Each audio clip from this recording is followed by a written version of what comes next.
Welcome back, everyone. We can get started on our next panel on development and management of probability-based online panels. There's a small change. JB Burnett will be presenting last in this panel. But with that, I will hand it off to Ari. So we're getting started with the next session, which is on the development and management of probability-based online panels. And so we have 4 speakers. We have a little more time than expected originally because one speaker dropped out. I still propose that we go through the talks first and then have a general discussion at the end of the session. So the first speaker is Leigh Reardon. And Leigh Reardon has more than a decade of experience managing public health programs both in the United States and abroad. She currently serves as the project manager of Healthy New York City at the NYC Department of Health and Mental Hygiene. Leigh's background includes experience in program operations, research administration, and program evaluation across academic, government, and non-governmental settings. Leigh, the floor is yours. Great, thanks so much. Can you hear me okay? Okay, good afternoon. My name is Leigh Reardon from the New York City Department of Health and Mental Hygiene. Today, I'm going to present the experiences of Healthy NYC in using the mail to conduct health surveys. First, I'll provide an overview of Healthy NYC. Healthy NYC is a probability-based survey panel of just over 13,000 adult New Yorkers at the New York City Department of Health and Mental Hygiene. Though the concept for Healthy NYC was conceived of earlier, its launch was fast-tracked in April 2020 to respond to the emerging COVID-19 pandemic. Longer-term goals of Healthy NYC are to maintain a representative panel of adult New Yorkers to facilitate regular data collection and serve as a resource for teams across the agency.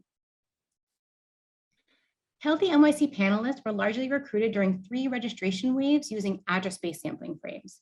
In addition, we recruited health department participants who consented to be recontacted for future research. Panelists are invited to take up to 10 surveys per year and receive an incentive upon completing each survey. Online surveys tend to be less expensive and less labor-intensive than paper or phone surveys, as they don't require materials like printing or postage or training for staff to conduct interviews. However, not everyone has access to the internet, and those who do may not prefer it. According to the 2015 to 2019 American Community Survey, 18.2% of homes in New York City do not have access to any internet. Low-income households and seniors are disproportionately represented here, meaning they may be more difficult to reach. With this in mind, it's imperative that researchers provide a non-internet survey option if they hope to design representative surveys. Panelists are invited to complete surveys via a combination of mail, email, and text, depending on the type of contact information provided at registration. Invites are pushed to web, meaning they encourage online responses. Between September 2020 and May 2021, a paper alternative was also provided. During this period, participants who received mailed invitations were sent a paper questionnaire with their 3rd mailed invite if they did not respond to previous push-to-web invites. Here's an example of our mailed push-to-web invitations. We first direct participants to access the survey online via one of 3 methods. Next, we let them know that a paper survey will automatically be mailed to them later in the month if they don't take the survey online. During the fall of 2020, we noticed longer than anticipated intervals between invites being mailed and participants completing surveys and the receipt of completed paper surveys at our office. We analyzed project data to determine approximately how long it took participants to receive mailed invites and how long it took for mailed surveys to arrive at our offices. This graph shows web responses from mailed invites for the October 2020 survey. Arrows indicate the day each invite was mailed. Stars indicate spikes in survey response, which allow us to estimate when participants received each of the 3 mailed invitations. For example, mailing number 1 was sent on October 1st. We saw a sharp increase in response to mailed invites on October 7th.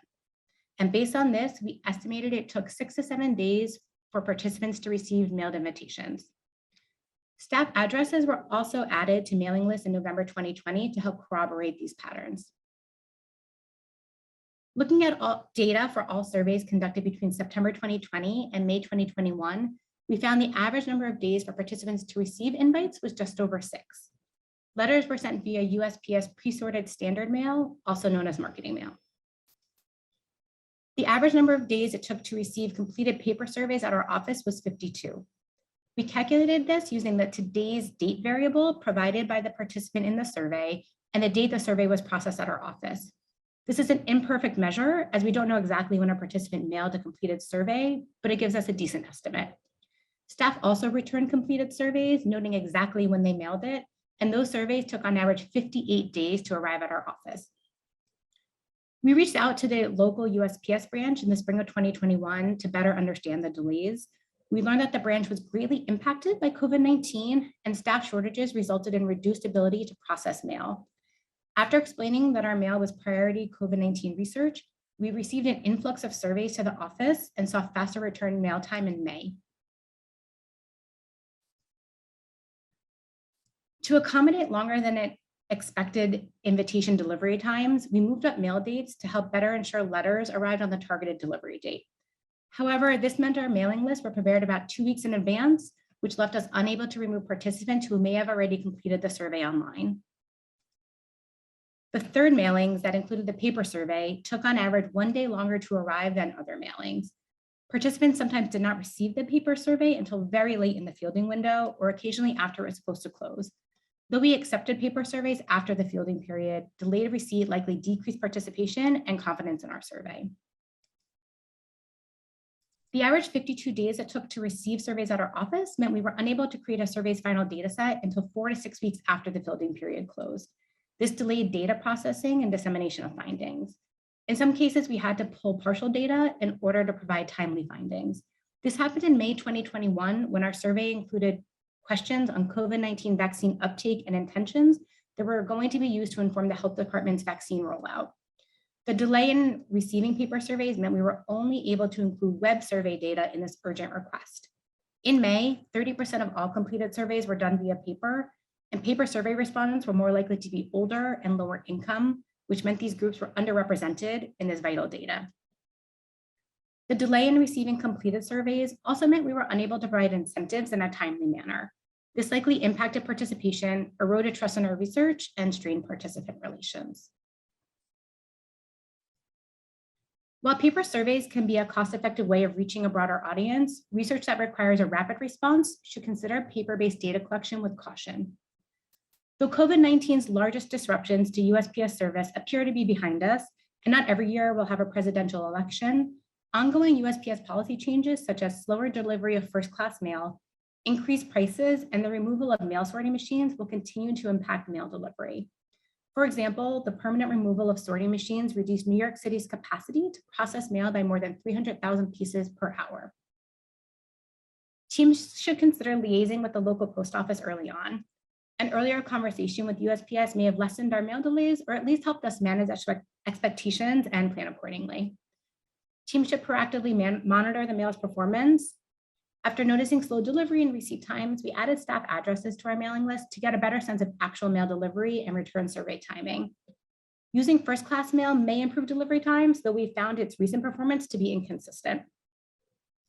While we advise researchers to consider paper-based data collection with caution, researchers should also weigh the trade-offs between different modes of data collection. Participants may be more willing to take paper surveys compared to web or phone, especially with sensitive topics. The needs of each project and campaign will differ. For Healthy NYC, the delays in receiving return mail were detrimental to many of our project's goals. We hired staff to conduct phone surveys starting in August 2021 to replace paper surveys. While the phone operations require robust staffing and planning, having timely data from a non-web option has been invaluable to our efforts to provide the health department with timely and representative data. And thank you to the whole Healthy NYC team. I can stop sharing. Thank you. This is really interesting, but and I'm very tempted to make comments, but I think we will wait until the end then for the other speakers.